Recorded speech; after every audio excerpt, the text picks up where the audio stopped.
Hi, I'm Laura. Hi, I'm Meredith from Powerline Productions. You know, it's an election year, 2020, and what's a great thing to do in an election year? I think we should study government. I love studying government on an election year. I mean, I don't mind studying government with my kids ever, but an election year is so much more fun because you get to get involved with an election. And that is super fun. And we've done that before. And that was, when was that? 2008? 2008 we did it. And our candidate lost, I'm sorry to tell you, but we had a really fun time, and the kids got to go to Republican headquarters. They got to make phone calls. They got to stand by the road and wave signs, and it was just kind of hands-on, just learning about things. I feel the need to clarify. Around here, it seems like every year is an election year, but it's a presidential election year, so that makes it even more exciting, a little more involved. A little more to get the kids enthusiastic about, and so that's why it's so exciting, because of the presidential election coming up. No matter where you stand politically, there's always something to do in a presidential election year. Oh, definitely. And you know, not only in a presidential election year, there's often a senator that's running, not always, but congressmen are elected every 2 years. So every 2 years is an election for Congress. Right. And there's some Congress women and men I would like to see get out. But, you know, I love our senators. I love our senators here in Florida. We've got some great senators, and they're doing a lot for us in Washington, D.C. But let's not get too specific about our party affiliations and specific candidates, because you know how emotional I get. And I don't want to get emotional while we talk today. Well, you stay calm. Okay. But one of the things that's exciting about government is when you just read it on a page, it can seem really dry, really boring. And even if you have a really pretty picture of a tree and then the three branches, and that's more interesting. But it's much more exciting when you're actually campaigning, when you're actually listening to speeches, when you're actually pretending to vote. And one thing I think we should do this year, Laura, in the Homeschool Co-op is set up voting booths. That would be fun. Yeah, and we can set up, like with the little holes for each candidate. And we've got to have something where the kids can find out the platforms of the candidates, what they stand for and what they stand against. Because that's a great idea. I know here locally we can go on the website for the supervisor of elections for Seminole County, and they'll tell you the registered information that the different candidates have to file when they file to run.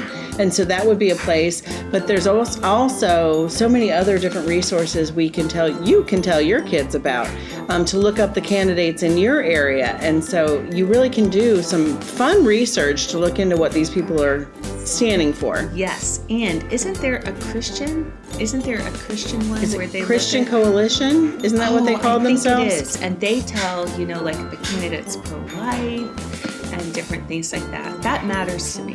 So yeah, I like that organization because they don't take a position on any given candidate. They just ask a set of questions, and it's like 10 or 12 questions, and they're things that matter to Christians. They're basically things that are addressed in the Bible, and how does this candidate feel about that? How do they feel about life? Right. And do they value life? That's what it's basically asking. And so, of course, every candidate will say, yes, I value life. But when they ask them, do you agree in late-term abortion rights? Then that changes everything in what you know about your candidate. And that does tell me what they believe about life. Exactly. So anyway, election years are exciting, and this is an interesting election year because we have got some very strong opinions out there, and I'm shocked right now. Now, I don't know if Bernie Sanders will end up on the Democratic ticket, but we have someone out there right now who might be, and he is a full-blown socialist. He's visited Stalin, he's visited Mao, he's visited Fidel Castro. He even likes Fidel Castro. So that's very different from any candidate America's ever seen before. So it'll be interesting to see what plays out in this election. And one of the things that I think would be fun too, Laura, that we could do is what if we have the kids pretend to be different politicians? Oh, that's a great idea. And give speeches. That's a really great idea. Based on their platforms. That's a really great try idea. to convince people that they're right, That's a great idea. It really does help.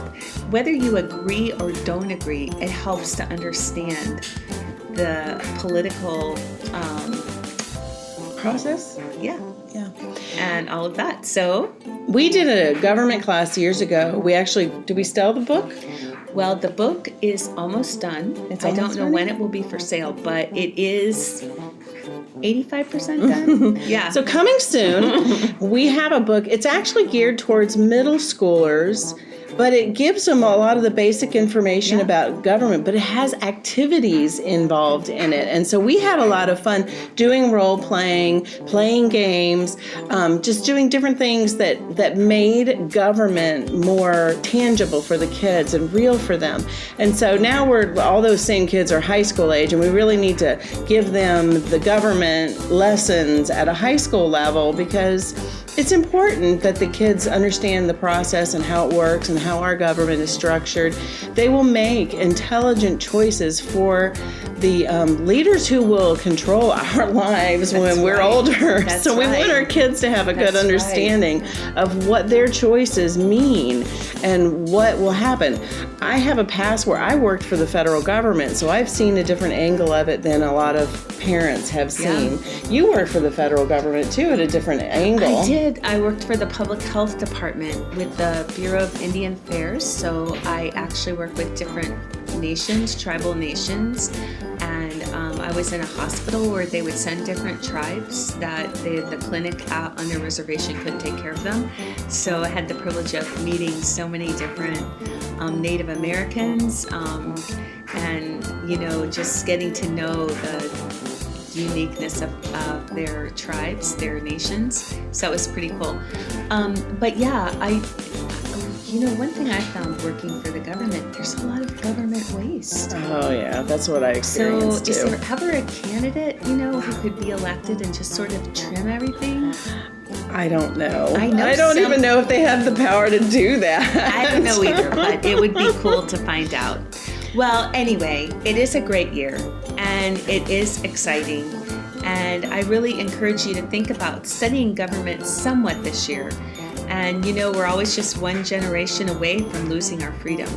And so standing firm on the Constitution, and especially the Bill of Rights, that would be cool, even if your family just reads the Constitution, reads the Bill of Rights, and talks about it.